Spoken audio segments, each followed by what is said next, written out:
আমরা বলতে চাই, আমরা তো আমিরুল ভাইকেই ভোট দিচ্ছি, আমাদের ভোটগুলো গেল কোথায়? আমরা তো সবাই ধানের শীষেই ভোট দিচ্ছি, আমাদের ভোটগুলো চুরি করা হয়েছে। আমরা জানি আমিরুল ভাই আমাদের এই 16 আসন থেকে আসবে, ওনার মাধ্যমে আমরা অনেক উপকার পাইছি। আমরা রাত্রে 2টা বাজে যদি ওনার বাসায় গেছি, আমাদেরকে সাড়া দিছে, আমাদের উপকার করছে।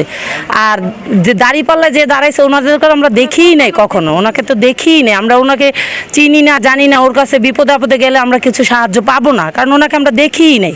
আর আমিরুল ভাই আমাদের সবসময় সাহায্য করছে, উনি যে কোনোদিন কোনো নেতা ছিল না, তারপরও আমাদেরকে সবসময় বিপদে আপদে উনি হেল্প করছে, দেখছে।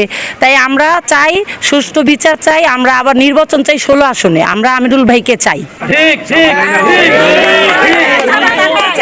অনেক করছে, আরো করবে সামনে, আমরা সে আশাবাদী ছিলাম। এমপি মন্ত্রী না হয়ে যেভাবে সাহায্যের হাত বাড়িয়ে দিছে, আর উনি যদি এমপি মন্ত্রী হয়তো আমাদের গরিব দুঃখীর পাশে উনি থাকতো। আমরা যে ওনার কি হারাইছি আমরা কারোর বাসায় বুঝাইতে পারবো না, আমরা অনেক দুঃখ পাইছি, কষ্ট পাইছি, আমরা কি বলবো, বাসায় বুঝাইতে পারতেছি না। আত্মবিশ্বাস থাকে, আমরা আমিরুল ভাইকে আবার এই এলাকায় চাই। আমি 16 আসনের নির্বাচনে আমরা আবার আমিরুল ভাইকে দেখতে চাই এমপি হিসাবে, মন্ত্রী হিসাবে। আমাদের এই আসনে আমিনুল ভাই আমাদের এমপি হোক, আমাদের পাশে দাঁড়াক। সে আমাদের জন্য অনেক কিছু করছে, যে সরকার বর্তমান না থাকাকালীন সে আমাদের জন্য অনেক অনেক কিছু করছে।